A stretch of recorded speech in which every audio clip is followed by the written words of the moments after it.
Good afternoon and welcome to your news on TV1. For the News First team, I am Shehan Ranatunga. First up, here are your headlines. IMF to disburse first tranche of funds in the coming days. IMF says they never recommended postponing local elections in Sri Lanka. Opposition leader urges government to reveal IMF conditions. Gazette on English-only law college exams defeated in Parliament.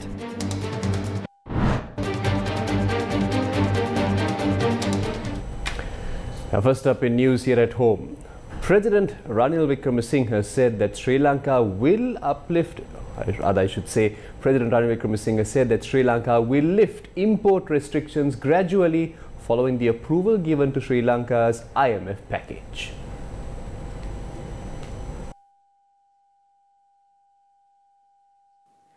ඊයේ ජාත්‍යන්තර මූල්‍ය අරමුදලේ කළමනාකාර මණ්ඩලය ශ්‍රී ලංකාව සමග විස්තර ණය පහසුකම් එකඟතාවය අනුමත කරා. Yesterday, the Executive Board of the International Monetary Fund approved the extended fund facility for Sri Lanka. That approval sends a signal that Sri Lanka has the strength to restructure its debt. Sri Lanka will no longer be considered as a bankrupt nation.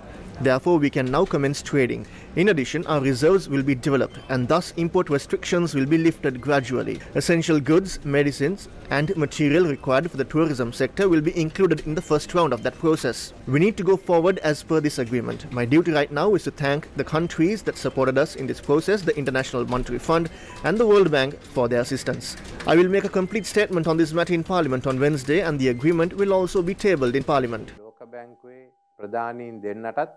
මගේ ස්තුතිය ප්‍රකාශ කරන්න. මේ ගැන මම සම්පූර්ණ ප්‍රකාශයක් පාර්ලිමේන්තුවේ හිට කරනවා. ඒ වගේම ගිවිසුමත් පාර්ලිමේන්තුවේ සභාගත කරනවා. The IMF Executive Board approved Sri Lanka's program under the Extended Fund Facility that will enable Sri Lanka to access up to $7 billion in funding. The Executive Board of the International Monetary Fund approved a 48-month extended arrangement under the Extended Fund Facility with an amount of about $3 billion. The IMF said this will enable an immediate disbursement equivalent to around $333 million for Sri Lanka under the EFF program. The EFF supported program aims to restore Sri Lanka's macroeconomic stability and debt sustainability, mitigating the economic impact on the poor and vulnerable, safeguard financial sector stability and strengthen governance and growth potential. Kristalina Georgieva, the IMF Managing Director, in a statement said that for Sri Lanka to overcome the crisis, swift and timely implementation of the EFF supported program with strong ownership for the reforms is critical. She also said that for the fiscal adjustment to be successful, sustained fiscal institutional reforms on tax administration, public financial and expenditure management and energy pricing are critical. Peter Brewer, the senior IMF mission chief for Sri Lanka, told a briefing that anti-corruption and governance reforms are central pillars of the EFF supported program.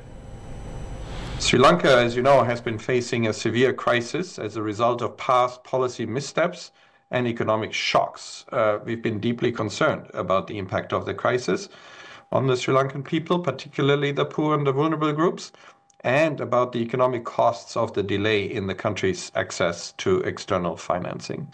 The reform program supported under the EFF arrangement is built on strong policy measures and prioritizes 5 key pillars. First, an ambitious revenue-based fiscal consolidation, which is accompanied by stronger social safety nets, fiscal institutional reforms, and cost recovery-based energy pricing to ensure the state's ability to support all its essential expenditures.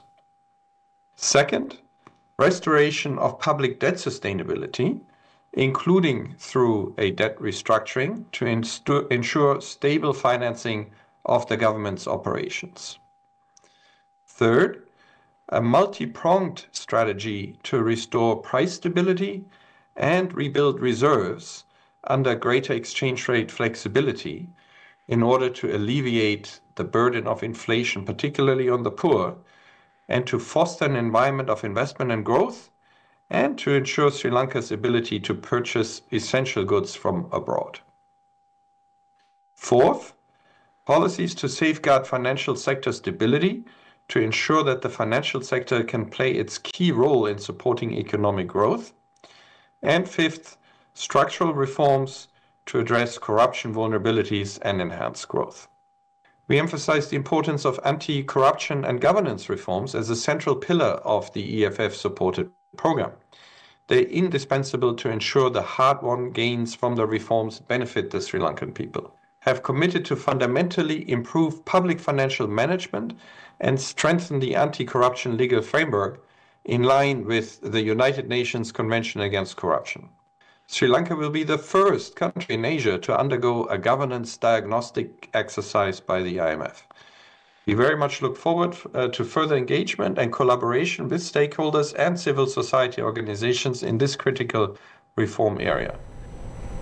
In the meantime, Masahiro Nozaki, the IMF mission chief for Sri Lanka, said that the IMF has never recommended to delay elections. I'd like to say that the IMF does not intervene in any country's electoral governance processes. And in the case of Sri Lanka, the question of election is a matter for Sri Lankan government and the Sri Lankan people.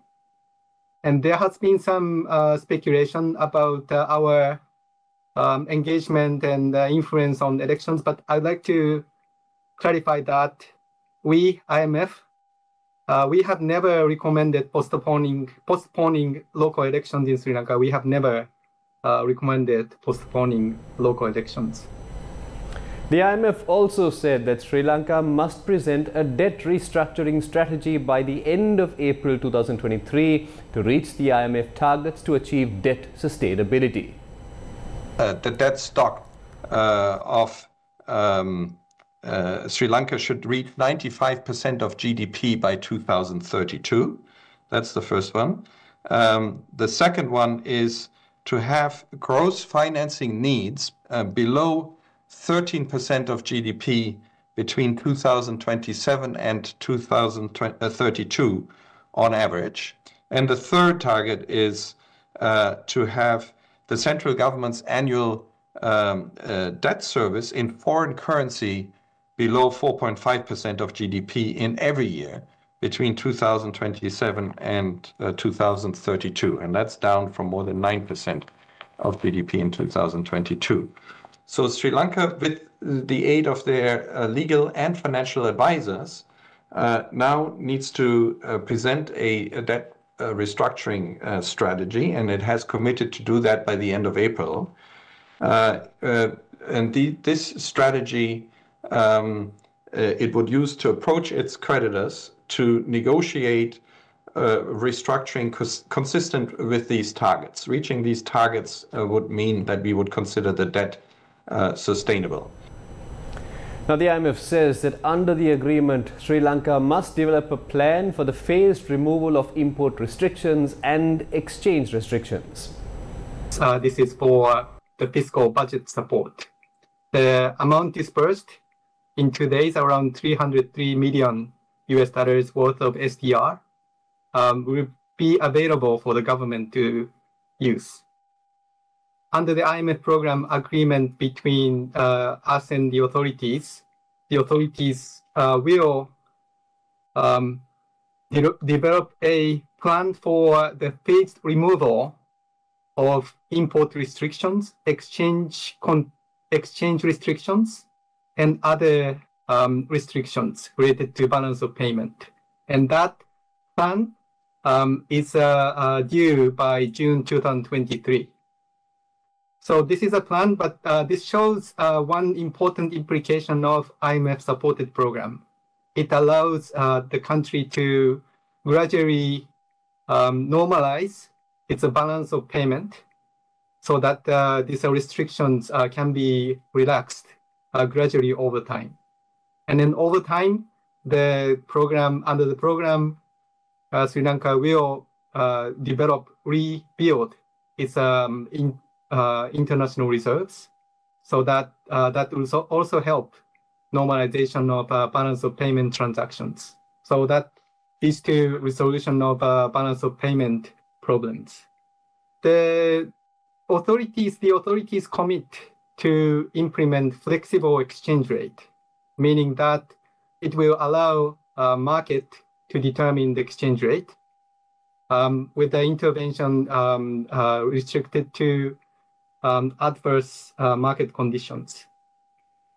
And another important feature of the program is that the central bank commit to purchase foreign exchange US dollars amount of 1.4 billion US dollars in 2023. It's an outright purchase from the market, foreign exchange market. That will help rebuild the reserves.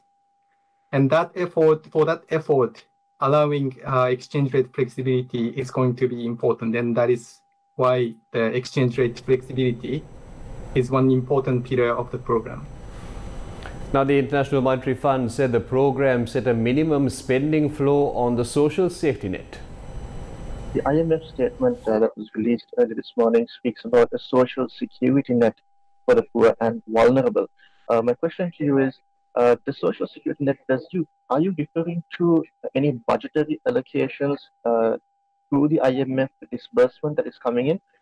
If so, which tranche would it be? And if it is not going to be from the IMF disbursement, how do you plan on advising the government to address the social security net issue for the poor and vulnerable? So first, the program sets a minimum spending floor by the government on the social safety net program. And then the definition is defined in this annex in the program document. But 187 billion rupee for 2023 is amounting to 0.6% of GDP, ensuring the real level of benefit will stay the constant, and the number of beneficiaries will be similar to what was done in 2022. And that is a minimum spending floor. It's important target for the program. We will monitor if this spending is this minimum spending target is observed. The second thing is the social safety net improving coverage and targeting is very important. So right now, the social safety net covers around 40% of poor household. That should be significantly increased. And some social safety net spending is paid to relatively rich families. Around 10% is paid to rich segment of the Sri Lankan society. So that should be corrected. This reform will be done throughout 2023. An important milestone is mid of this year, the approval of the welfare benefit payment scheme. The IMF's disbursement is not tied to specific spending. That is a difference perhaps from other program or project loans from other international creditors or lenders. In the case of IMF, this amount is used by the government, and then it doesn't attach to specific spending. Sri Lankan government commits to introduce anti-corruption legislation in line with UN Convention against Corruption. And that includes both asset declaration and asset recovery. Asset declaration part is going to be addressed in the near term, the anti-corruption law. And asset recovery part takes a little bit more time, and then that is going to be addressed by March 2024. Sri Lanka's opposition leader has urged the government to inform Parliament of the agreements reached with the IMF. Sri Lanka Raja Jat. When will the agreement reached by the government of Sri Lanka with the IMF come into effect? What government institutions will be subject to restructuring? What are the conditions mentioned in the agreement? Will that agreement be tabled in Parliament this week? We have repeatedly called for the IMF agreement to be tabled in Parliament. The President, as an opposition member at the time, also alleged the then Finance Minister of not revealing the details to Parliament. Will the IMF conditions be tabled this week? මේ සතියේ ඉදිරිපත් කරනවද IMF කොන්දේසි ටික?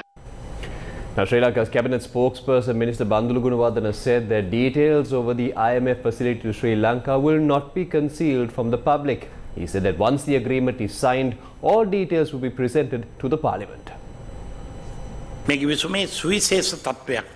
This agreement is special. The International Monetary Fund provided facilities to address the imbalances in payments. However, for the first time, the IMF has allowed Sri Lanka to use the funds for budgetary support. Sri Lanka is facing a situation where it cannot generate revenue on time for the daily operations. We have been given an opportunity to use the first disbursement that will be made available in a few days. We have been given an opportunity to use the first disbursement that will be made available in a few days.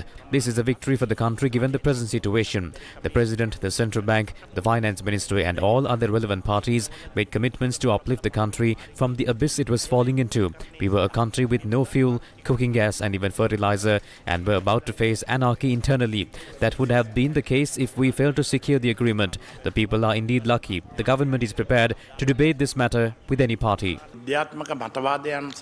ඕනෑම පාර්ශ්වයක් සමග විවෘතව සාකච්ඡා කරන්න අපි රජයේ වශයෙන් සූදානම්. නමුත් ජනතාව සඳහන් කරනවා මේ සඳහා රජය එකඟ වෙච්ච කොන්දේසි මොනවද කියලා මේ වෙනකන් ජනතාවට හෙළි කරලා නැහැ කියලා.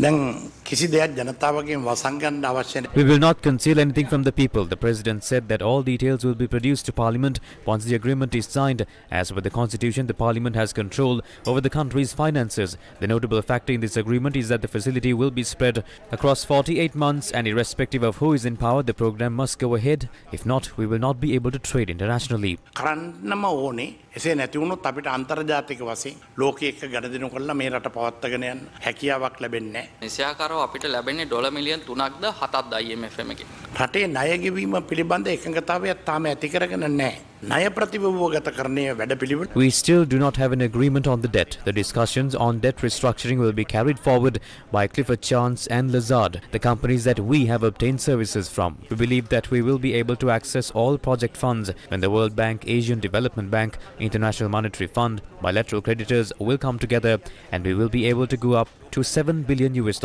දැන් තොරව අනුමැතිය ලබා දුන්නොත් ඒ සඳහා කැප වුණොත් ඒ සඳහා වැඩ කළොත් අවශ්‍යම හෙට එච්චර අඳුරු නැහැ අනාගතයේ. The United States of America has welcomed the approval of Sri Lanka's IMF package. Quote, great news and an important step on the road towards economic recovery, unquote, tweeted US Ambassador to Sri Lanka Julie Chung on Monday. She said that the Sri Lankan government will need to continue reforms and conclude debt restructuring agreements to ensure the program and the economy stay on track. She noted that structural and lasting reforms that address good governance and transparency are critical to ensure all citizens of Sri Lanka can prosper. The Sri Lankan rupee appreciated against the US dollar today. Now, according to the figures issued this morning by the Bank of Ceylon, the selling price for the US dollar was 333 rupees and 54 cents. Now, the buying rate of the USD had reduced as much as 315 rupees. According to experts, the IMF board approval for Sri Lanka's EFF attributed to the appreciation. News First with the people. Now, the Gazette with regard to conducting all law college exams in only the English language was defeated in Parliament after a motion called for a vote on the matter. Now, multiple factions had requested the Justice Minister to abolish the Gazette, citing injustice caused to a majority of students studying at the law college. A motion on the matter was moved to Parliament today. Thus, one vote was received that the relevant examinations should be held in English language only, and 113 votes were received against the Gazette. Now, in other news, 159th Police Day celebrations took place today, with multiple celebrations expected across the country. The National Police Day was held today at the Bambalapitia Field Force Headquarters. This was with the participation of Inspector General of Police Chandana Vikramaratne and other senior officers. Floral tributes were paid to the Heroes Memorial in memory of the deceased police officers and war heroes. There are a number of planned protests in the island. This has made activities of the police more complex. There are instances in history where officers have faced danger due to those. In line with the National Police Day, a ceremony was held at the Kalutara South Police Headquarters, which was presided over by SSP Kapila Premadasa.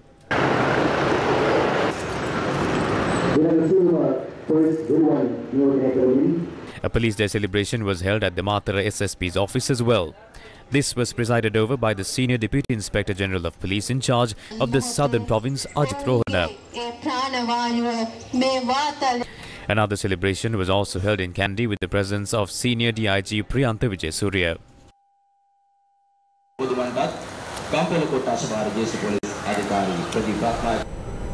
Now, with the aim of helping our fellow Sri Lankans and empowering the children, Day 4 of the 4th phase of Divisabi began today. The program centered around the Kandy district. Exercise books and other stationery are distributed among school children under the Divisabi program. This initiative is a collaboration between the LOLC group and the Ministry of Education. Early today, school books and stationery were distributed to students attending the Penrose Tamil Primary School, Haidri Primary School, Delta Primary School and the Pussalava Deshan Primary School, and students of 19 other schools falling under the purview of the Gampula Education Zone in the Kandy district.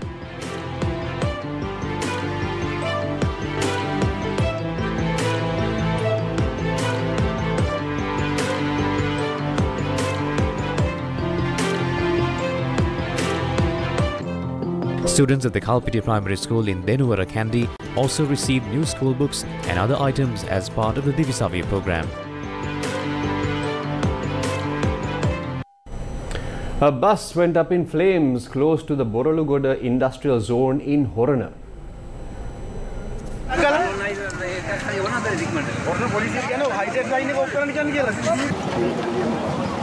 A bus transporting a large number of passengers went up in flames close to the Borolugoda industrial zone in Horana.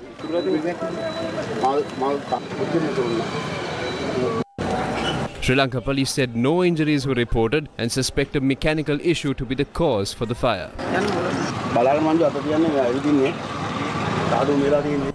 A protest was staged opposite the Institute of Engineering Technology in Katunayaka yesterday against attempts to charge a course fee from new admissions.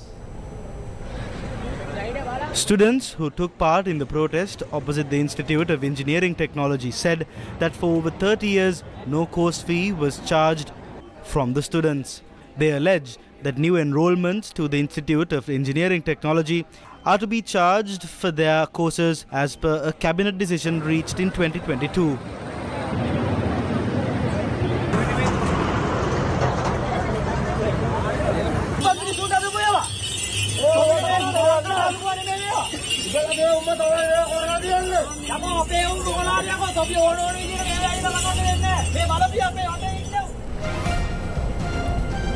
And with that, we wrap up the news for now. For the Newsfirst team, I'm Shehan Rantunga. Thank you for watching.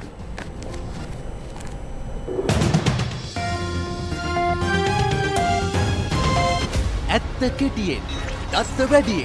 Cyber Avakashe Kalabana, what Salakuna. Newsfirst YouTube channel. Adama subscribe Karana. Newsfirst, Janatava Samaga. Newsfirst News Alert ඔබේ ජංගම දුරකථනයටත් ඔබ dialogue පාරිභෝගිකයෙක් නම් English Alert සේවාව ලබා ගැනීමට NFU ලෙසත් Singlish Alert සේවාව ලබා ගැනීමට NUS ලෙසත් Tanglish Alert සේවාව ලබා ගැනීමට NAT ලෙසත් ටයිප් කර IC78ට send කරන්න. Newsfirst. ජනතා